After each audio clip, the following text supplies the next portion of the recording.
Nagbabalik po ang programang UCAT On Air at ito po ang inyong kayukat na si Maris Ate Jo. Kuya Manny. Kuya Renz. At kanina po ay napag-usapan natin ang UCAT question number 38. Who is the Holy Spirit? At kanina nga po ay napag-usapan natin na ang Holy Spirit ay yung third person ng Holy Trinity na kasing kapareho lang din ng God the Father and God the Son. Walang hihigit, walang kukulang sa kanilang tatlo.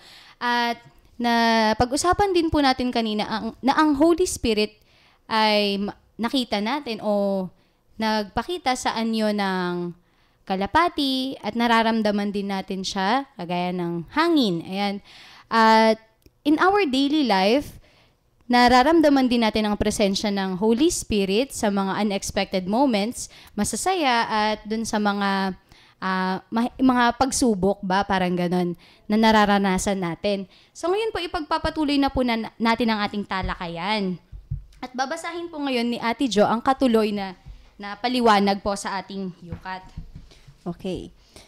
In the Holy Spirit, a Christian finds profound joy, inner peace, and freedom. For you did not receive the spirit of slavery to fall back into fear, but you have received the spirit of sonship. We cry, Abba, Father. In the Holy Spirit, whom we received in baptism and confirmation, we are permitted to call God Father. Ayun nga po. At sinabi nga po dito na dahil sa Holy Spirit ay nakakaramdam tayo ng profound joy o yung mga kaligayahan at inner peace, kapayapaan at yung ating kalayaan. At upang tayo ay magkaroon ng mas magaan o mas maayos na pamumuhay dahil nga sa guidance ng Holy Spirit ay binibigyan niya tayo ng mga gifts kagaya nga ng joy at tayo ay patuloy na umiiral nga, yung sinasabi na term na ginagamit, na umiiral dahil sa Holy Spirit, dahil patuloy niya tayong pinagkakalooban ng buhay, nararamdaman natin siya sa hangin, kagaya ng napag-usapan kanina. At marami pa po yung mga gifts of the Holy Spirit na yan. Pero bago po tayo tumungo doon, ituloy po muna natin yung sinasabi natin kanina na nabanggit nga po natin na nagtitake form siya na kalapati, hangin, at meron pa pong isang form na nabanggit sa Bible na kinuha ang Holy Spirit. At yun nga po yung sasabihin, Kuya Manny. Dahil nabasa natin kanina na yung tungkol sa binyag at saka sa kumpil, ang nararamdaman kong present lagi na symbol dito ay yung apoy. Apoy. Ayan, papaliwanag sa atin ni Brother Renz ngayon kung bakit symbol din yung apoy sa Holy Spirit. Kung maalala natin yung mga nakalipas na linggo, di ba nagkaroon tayo ng pagdiriwang na Pentecost Sunday kung saan bumaba ang banal na Espiritu. Kung babalikan natin sa pagpapahayag ng Diyos, yung banal na Espiritu ay lumukob sa mga apostoles kasama si Maria sa anyo ng apoy. Sa pamamagitan nito, doon ipinakita at nagsalita ng iba't ibang lingwahe yung mga tao na pagpapakita ng presensya ng Diyos sa pamamagitan ng banal na Espiritu. Kaya nga, di ba, nung tayo kumpilan, tinanggap natin ang banal na Espiritu sa anyo ng apoy, di ba? Sapagkat isa sa mga simbolo ng Holy Spirit ay ang apoy. And meron nga pong mga nagtatanong sa amin, bakit kayo dalawa yung ano nyo, meron na nga lang binyag, may kumpil pa. So, yung explanation po doon ng ating simbahan na yun pong binyag ay kini-cleanse tayo. Cleansing siya, tinatanggal yung ating kasalanang mana para tayo ay maging karapat-dapat na maging anak ng Diyos. At yun naman pong kumpil, yun na po yung pinagkakalooban na tayo ng Holy Spirit. So yun po, yung purpose nun. Ngayon naman po, pag-uusapan po natin yung gifts of the Holy Spirit na sinasabi nga po, may 7 po, di ba? Rather na 7 gifts of the Holy Spirit. Brief description? Sige nga po, ito yung mga kumbaga kung gusto mo nang maging matalino, 'di ba? Meron tayong gift of knowledge, 'di ba? Yung kung gusto mo nang takot sa Diyos, 'di ba? Fear of the Lord, 'di ba? Kung gusto mo naman ng sabi ko kanina, knowledge, fear of the Lord, piety, 'di ba? Counsel, kung gusto mo ng kahinahunan, kung gusto mo ng kung nakikipag-usap ka, hindi ka nagagalit, meron kang kahinahunang hihinging biyaya mula sa banal na Espiritu. Kung gusto mo ng kaalaman, banal na Espiritu pa rin ang hihingin mo. Kung gusto mo naman yung understanding, Yes. maunawain ka, banal na Espiritu. Ito yung isa sa mga gifts ng Holy Spirit. Pero meron din tayong tinatawag ng mga bunga ng banal na Yes. Espiritu. Sinasabi nga ni San Pablo, ang isa doon ay yung pag-ibig, 'di ba? Isa din na Yes. bunga ng banal na Espiritu ay ang pag-ibig. Kung ang tao ay punong-puno ng pag-ibig, siya ay punong-puno ng banal na Espiritu. Kaya nga 'di ba ang Diyos na nagmahal sa atin ay punong-puno ng banal na Espiritu para sa ating lahat dahil sa kanyang pag-ibig, 'di ba? Kung ikay masaya, 'di ba Ate Jo, kapag ikay masaya, 'di ba ikay di puspos ng banal na Espiritu sapagkat yun po ay bunga ng banal na Espiritu. So balikan natin yung seven gifts of the Holy Spirit. 'Di ba minsan sa buhay natin, kapag may hingin tayo, isa dito yung hiningi natin. Isa-isahin lang natin. Siguro yung gift of the yung kahinahunan. Meron ba kayong mga karanasan sa buhay ninyo minsan na kapag ikay galit na, gusto mong Lord, pasensya na. Meron ba kayong mga instances sa buhay ninyo na pwede nating ibahagi talaga yung banal na Espiritu ang lumukob sa inyo? Ate Jo? Yes, siguro sa work yun, mas madalas, lalo na kapag stress ka, ang dami mong workload, tapos parang sumasabay, may ipapagawa si ganito, may ipapagawa si ganyan, tapos ang dami mo pang inaasikaso. Siguro, nararanasan ko siya sa work ko, tapos yung mga kasama mo pa, parang talagang minamadali ka talaga nila, tapos nang pe-pressure sila. Oo. Siguro tapos ang gagawin ko na lang, instead na magalit ako sa kanila or instead na mainis ako, magdabog ako or uupo na lang ako, tapos tatahimik lang muna ako saglit. Tapos parang ilang seconds yun or ilang minutes na parang hihinga lang muna ako, parang ganyan. And then, pagbalik ko doon, parang, okay, ano na nga po yung gagawin natin? So, ganito. At saka siguro, maganda rin yung sinasabi natin na, sandali lang po, isa-isa lang, parang ganun. Kasi para, kahit papano, na-i-express mo na ginagawa mo siya, pero at the same time, hindi mo kasi kayang gawin ng sabay-sabay. So, parang, gagawin mo na lang siya na, hindi ka magagalit pero parang nakikiusap ka na lang na saglit lang po, mahina yung kalaban, isa-isa lang po muna. So siguro yun yung tapos okay na, magiging okay ka na ulit. Opo. Malinaw po na parang yung kaloob ng banal na Espiritu ay talagang nasa atin kapag ika-isang binyagan at nakumpilan. Siguro isa pa din siguro magandang ipaliwanag pa din natin yung kaloob ng banal na Espiritu, yung pangunawa, 'di ba sa buhay minsan natin para ang hirap-hirap unawain yung taong ito, 'di ba sa relationship. Di ba minsan parang hindi mo siya maunawaan. Meron ba kayo sa buhay ninyo na makakaranasan na gano'n na para bagang gusto mo na lang siyang iwasan, hindi mo siya maunawaan, di ba? Yes. Ano po ako nararanasan ko siya sa bahay lang po. Kasi, syempre, sa isang pamilya, magkakaiba talaga kayo ng pag-uugali, ganun. Pero, darating ka sa point na kapag hiningi mo na o kapag bukas ka na dun sa gawain, andyan na yung guidance of the Holy Spirit na, ganito, dapat hindi mo na lang pansinin na ganyan. Kasi isipin mo rin na yung sinasabi sa akin lagi kapag nag-share ako sa aking mga mentor dito sa simbahan na sinasabi ko sa kanila na, kasi po, ganito siya. Sasabihin po sa akin na, you have to understand kasi ikaw yung nakakaintindi ngayon. Ikaw yung nakakapansin. Ikaw yung umintindi. So, parang indirectly, andon o nararamdaman ko yung presence ng Holy Spirit gamit yung mga tao na nasa paligid ko na binibigyan ako ng way to understand those other people na nakakasamaan ko ng loob na ganun nga. Tapos, dagdag ko lang din po kanina dun sa anger, yung sa kahinahunan. Kasi po, last time na sobrang sama talaga ng loob ko, galit na galit ako talaga. May na-receive akong text message, tas ayun na naman si Holy Spirit, nag-guide na naman siya. At ang laman yun, pag galit ka daw, magbilang ka muna ng 10. At pag galit na galit ka talaga, magbilang ka ng 100. Parang sabi ko, wow, kasi lumipas na nga naman yung galit. So, ayun. So, nararamdaman talaga napakaraming way na talaga na naramdaman natin ng Holy Spirit. At ikaw, Kuya Manny?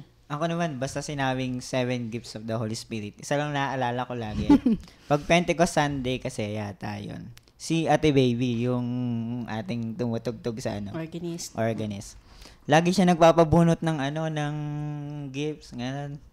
Tatlong beses o 2 beses na yata ako nakakakuha ng gift of knowledge. Wow. Ewan ko ba kung bakit. Kailangan ata talaga.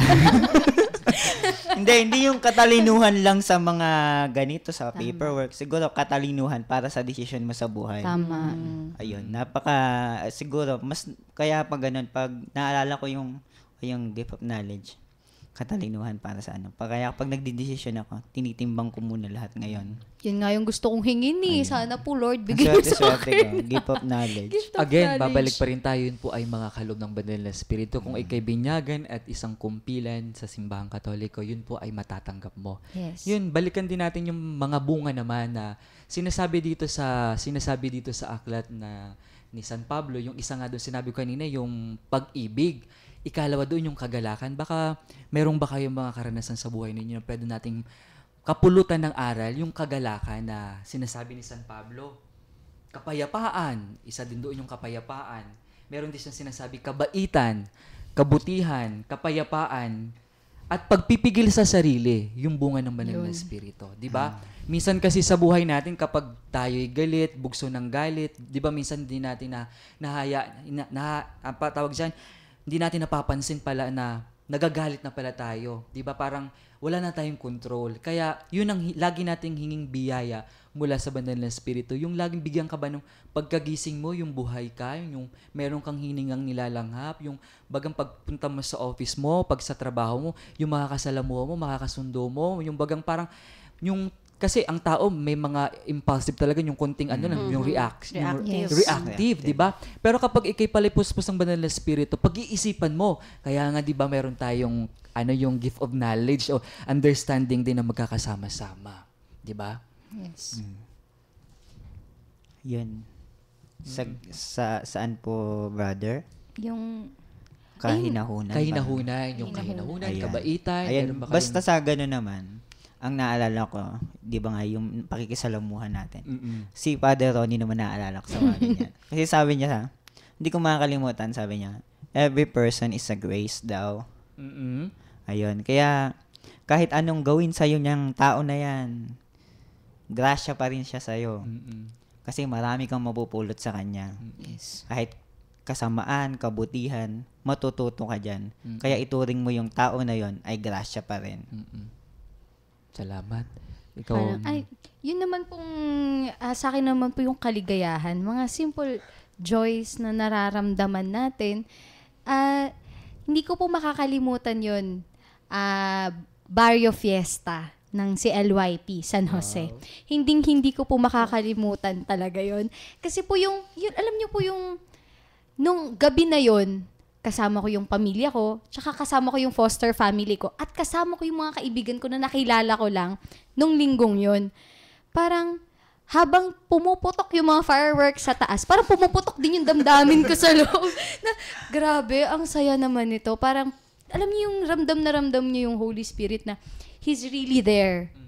Parang ganon, na sobrang saya. Dahil ang dami niyong ginawa, para sa Diyos yun, binigyan ka niya ng kaligayahan. Parang gano'n na, yun nga po. bali, nakikibahagi tayo doon sa gift ng Holy Spirit kasi una tigit sa lahat, yung Holy Spirit naman ay kaloob lang sa atin. Yes. Biyaya lamang siya. Daluyan lamang ito para tayo maranasan ang mga bagay na ito. Kaya nga, di ba sinasabi dito, but you have received the Spirit of sonship in whom we cry, Abba, Father.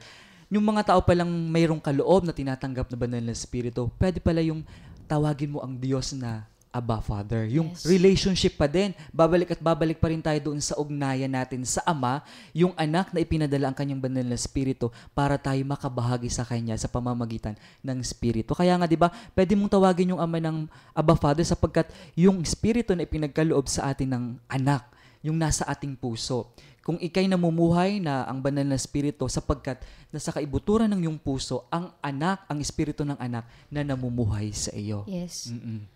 Siguro itong topic na to, no, hindi lang yung parang sa atin na nakakapag-share tayo ng mga experience natin kasama ang Holy Spirit, no? Pero very kasi siya, parang lahat ng tao siguro na nakikinig ngayon nakaka-relate kasi lahat sila may kanya-kanyang experience ng Holy Spirit. Tsaka parang kanina habang pinag-uusapan natin, naisip ko na this topic pala is very interesting and parang very beautiful, pero kanina parang Wala hindi ko tayong alam, idea. wala akong Parang ang idea, hirap. wala akong alam. But sabi ko nga Pag siguro, nandyan na. dahil siguro kasama din Nilukuban natin ulit tayo. ngayon ng Nilukuban Holy na ng Spirit. Holy- Kasi Holy Spirit. sabi nga natin kanina, na sana gabayan tayo para lahat ng masasabi natin ngayong ngayong Gabi na to. talakayan na ito ay talagang magkakapulutan ng iba Opo. ng aral, at least siguro very easy din to understand, di ba? Kasi kung makaka-relate silang lahat based doon sa mga experience na na-share natin, siguro sila din,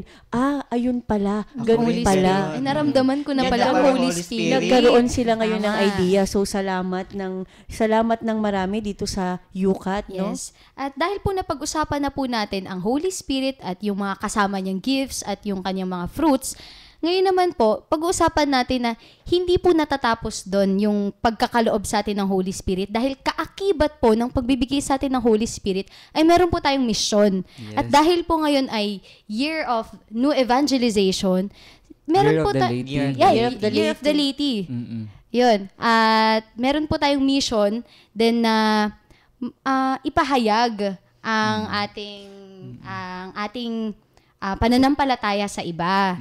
So, ayun po, may Ibahagi siguro sa kapwa Yes. natin like yung kabutihan ng Holy Spirit. Opo, Siguro at yun kung- yung gusto mo sabihin.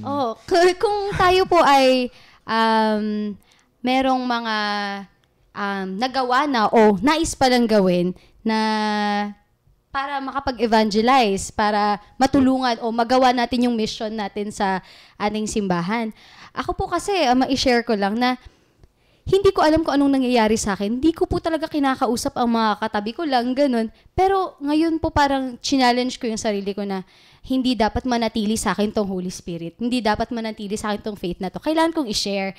So yun po, every now and then, kapag may nakakasama ako na hindi ko siya kilala, ay, ganito, Catholic ka ba? Kasi ganito. Kinakausap ko talaga, tapos hihingin ko yung number. Kasi magpapaseminar kami, ite-text na lang kita, ha? Yung mga ganun na-challenge po kasi talaga ako dun kay Father Bong, na sinabi niya na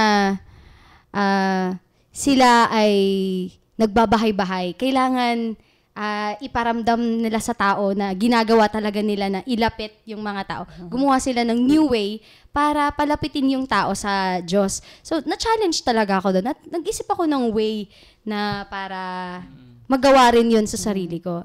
Siguro maganda din siguro na sa atin, hamon sa atin yung sabi mo kanina na isang misyon. Siguro ibahagi din natin sa kanila ano ba yung karanasan natin sa banal na spirito, di ba?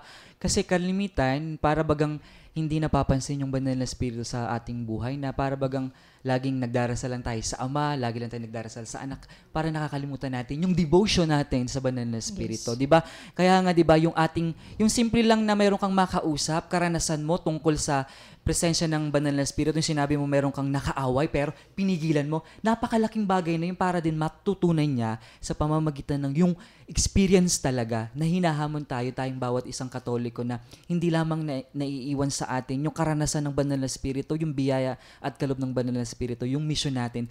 Kung ang anak ay ipinadala sa atin sa pamamagitan at patuloy na umiiral ang ating simbahan sa pamamagitan ng banal na spirito, tayo din po ay inahamon na ipamahagi ang biyayang ito. 'Di ba? Hindi naiiwan sa atin 'yon. Yes. Actually, yun po yung laman ng triple reverence of the cross, di ba? Na sumaating isip, sumaating labi, at sumaating puso.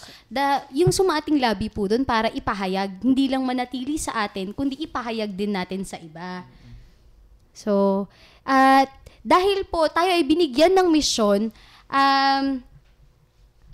tayo pong lahat ngayon dito ay nagkakaroon din ng, alam niyo po yung kakaibang kaligayahan kapag nagagawa mo yung mission na yun. Yung parang ganun na kahit na hindi mo siya dating ginagawa, pag ginawa mo na siya ngayon, ay galing sa Holy Spirit, ay ang saya. Yun nararanasan mo yung mga gifts niya dahil sinunod mo yung mission na binigay niya sa'yo.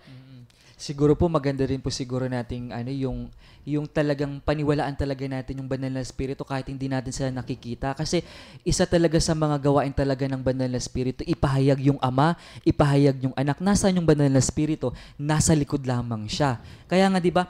Sabi nga nila, paano ako maniniwala sa banal na espiritu hindi ko naman talaga nakikita? So siguro magandang matutunan sa ating mga tagapakinig na yung maano mo lang, ma-recognize mo lang na mayroong banal na espiritu.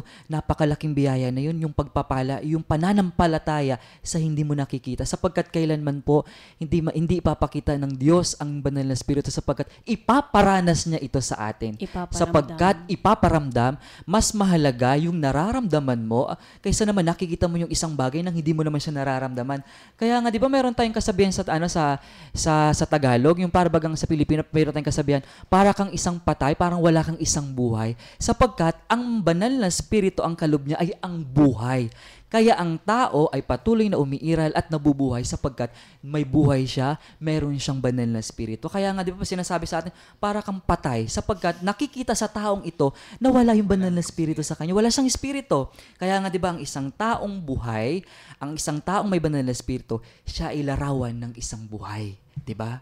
Diba sa buhay natin kapag ikay papatay-patay para kang walang espiritu. Kaya yun pa lang yung makikita pa lang natin kapag sinabihan ka nun, yung para bang recognition, yung acceptance na mayroong banal na espiritu. Napakalaking biyaya na yun na ikay talaga yung naniniwala na mayroong banal na espiritu. Siguro maganda rin, brother, no? Instead na magtanong sila na nasan ba talaga yung banal na espiritu? Hindi ko naman siya nakikita, di ba? Siguro mas maganda na instead na magtanong sila, tingnan na lamang nila yung mga kasama nila, tingnan na lamang nila ang